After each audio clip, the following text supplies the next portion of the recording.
তিন সপ্তাহ যাবৎ বাংলাদেশব্যাপী হত্যাযজ্ঞ, নির্যাতন, গুম এবং গণগ্রেফতারের যে ঘটনা চলছে, আমরা তাতে গভীরভাবে উদ্বিগ্ন, মর্মাহত এবং ব্যথিত। অজস্র কিশোর, তরুণ তাজা প্রাণের অকাল জীবন অবসান ঘটায় আজ অভিভাবক হিসেবে নিজেদেরকে দায়মুক্ত ভাবতে পারছি না। তাই বিবেকের তাড়নায় আমরা দেশবাসীর সামনে হাজির হয়েছি। বৈষম্য বিরোধী এই সংগ্রামের সকল শহীদের মাগফিরাত কামনার জন্য মহান আল্লাহ রব্বুল আলামিনের দরবারে দোয়া করছি। বৈষম্য, ভেদাভেদ ও জুলুমের অবসান করা ছিল ৭১-এর মুক্তিযুদ্ধের অঙ্গীকার। তা না ঘটে উল্টো এটা দেশের সর্বপর্যায়ে ভয়াবহভাবে বিস্তার লাভ করেছে। সমাজের নিচের স্তরে পড়ে থাকা সংখ্যাগরিষ্ঠ মানুষের সহ্যের সীমার বাইরে চলে গেছে বাংলাদেশের অর্থনৈতিক অবস্থা এবং এর ব্যবস্থাপনা, যার প্রতিকার ঘটাতে জনগণ আজ আত্মোৎসর্গেও পিছপা হচ্ছে না।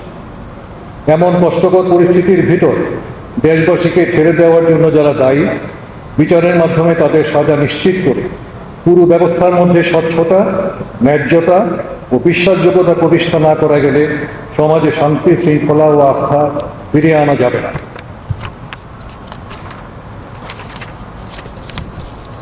দেশের নীতি নির্ধারকরা যদি বিবেক, বুদ্ধি ও হৃদয়হীন হয়ে না পড়তেন, তাহলে গত কয়েক সপ্তাহে বাংলাদেশের ইতিহাসের সবচেয়ে বড়, করুণ ও মর্মান্তিক এই হত্যাকাণ্ড সমূহের ঘটনাগুলো ঘটত না। এ সকল হামলা, আক্রমণ ও পাল্টা প্রতিরোধে অঙ্গহানি ঘটেছে অগণিত মানুষের। অন্ধ হয়েছেন বহু সংখ্যক কিশোর ও তরুণ। অসহায় নাগরিকরা প্রয়োজনীয় এবং জরুরি চিকিৎসাও পাচ্ছেন না। তার উপর চলছে ব্লক রেড, সন্ত্রাসীদের মাধ্যমে বাড়িঘর ম্যাচ ছিনিয়ে ধরে নিয়ে যাওয়ার মতো ভয়ঙ্কর সব ঘটনা। মিথ্যা মামলায় গ্রেপ্তার হয়েছেন অথবা পালিয়ে বেড়াচ্ছেন হাজার হাজার নিরপরাধ কিশোর, কিশোরী, তরুণ, তরুণী, যুবক ও যুবতী। সুস্থ মস্তিষ্কের কোনো বিবেকবান মানুষের পক্ষে দেশে এমন একটা যুদ্ধ পরিস্থিতি মেনে নেওয়া সম্ভব না। আমরা নিজেরা নিজেদের সাথে যুদ্ধ করতে পারি না। আমাদের দেশটাকে, এই প্রিয় রাজধানী ঢাকা ও জেলা শহরগুলোকে যুদ্ধক্ষেত্রে পরিণত করতে দিতে পারি না। তাই আজ এখানে দাঁড়িয়ে ব্যর্থহীন ভাষায় বলছি, ইনশাল্লাহ তা আমরা করতে দেব না। সকল শ্রেণী ও পেশার মানুষকে সাথে নিয়ে ঐক্যবদ্ধভাবে শান্তি প্রচেষ্টায় প্রচেষ্ট থাকবে। কোটা সংস্কার আন্দোলনের শুরুটা দেশবাসী দেখেছেন, এর কোনো কিছুই মানুষের স্মৃতি থেকে মুছে যাওয়ার কথা নয়। প্রথম পক্ষ অর্থাৎ শিক্ষার্থীরা শান্তিপূর্ণভাবে তাদের আন্দোলন এগিয়ে নিয়ে যাচ্ছিল। সারা দেশের শিশু, কিশোর ও তরুণরা শত উস্কানি, হামলা ও নির্যাতনের মধ্যেও ধৈর্য ধরে শৃঙ্খলার সাথে আস্তে আস্তে আইন মেনে সামনে পা বাড়াচ্ছে।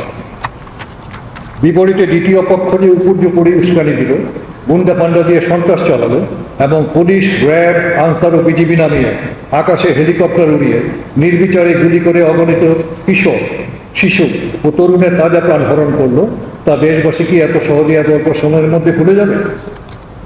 আক্রমণকারীরা গণ অভ্যুত্থানের প্রতিরোধের মধ্যে পিছপা হতে বাধ্য হলে পরবর্তী পর্যায়ে ব্যবহার করা হলো বাংলাদেশের সশস্ত্র বাহিনীকে।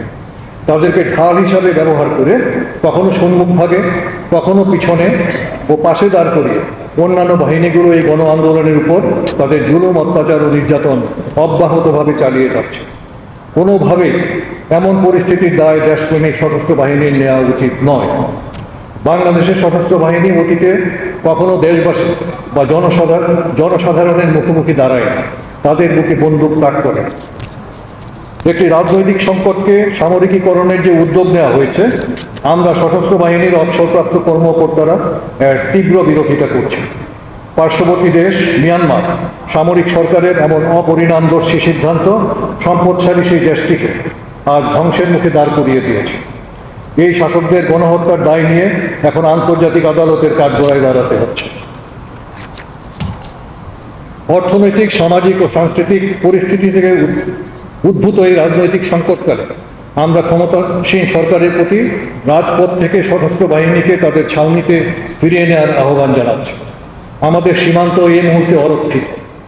ছাত্রদের যৌক্তিক আন্দোলন দমনের জন্য সীমান্ত হতে উল্লেখযোগ্য সংখ্যক বিজিবি সদস্যদের প্রত্যাহার করা হয়েছে। এ থেকে উত্তরণের জন্য সশস্ত্র বাহিনীকে অবিলম্বে সেনা ছাউনিতে ফিরিয়ে নিয়ে যে কোনো আপৎকালীন সংকট মোকাবেলার জন্য প্রস্তুত রাখা প্রয়োজন। অনুরোধ করে বলছি, এ সংকট আলোচনার মাধ্যমে সমাধানের উদ্যোগ গ্রহণ করুন।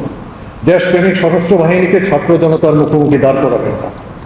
এমন পরিস্থিতির সংঘটিত সকল হত্যাকাণ্ড, জখম, গুলি, হামলা, ভাঙচুর, সন্ত্রাসের ঘটনার স্বচ্ছ ও গ্রহণযোগ্য তদন্ত হতে হবে জাতিসংঘের নেতৃত্বে এবং তাদের অধীনে। আমরা সকলে বাংলাদেশের মানুষকে সম্মান ও শ্রদ্ধা করি এবং ভালোবাসি।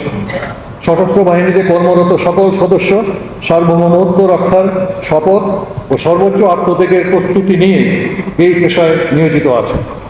আজ দেশের এই ক্রান্তি লগ্নে আমাদের সকল সহকর্মীকে বিনীতভাবে অনুরোধ করব, সৈনিকের পেশার সর্বোচ্চ মর্যাদা, মানবিকতা ও নৈতিক মানদণ্ড বজায় রেখে দায়িত্ব পালন করব।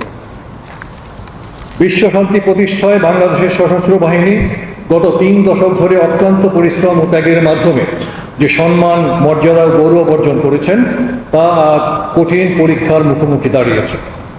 সার্বজনীন মানবাধিকারের সর্বোচ্চ আন্তর্জাতিক মান রক্ষা করেই আপনাদের সকলকে নিজ দেশের জনগণের পক্ষে দাঁড়াতে হবে। চোখের সামনে আমরা নিজেদের মাতৃভূমিকে ধ্বংস হতে দিতে পারি না। দেশ মাতৃকার স্বাধীনতা ও সার্বভৌমত্ব রক্ষার এই মহান ব্রত পালনে আল্লাহ নিশ্চয়ই আমাদের সকলের সহায় হবেন। ইনশাআল্লাহ তিনি নিশ্চয়ই আমাদের হেফাজত করবেন। আমাদের সকলেই একে অন্যের জন্য দোয়া করবেন। আল্লাহ হাফিজ।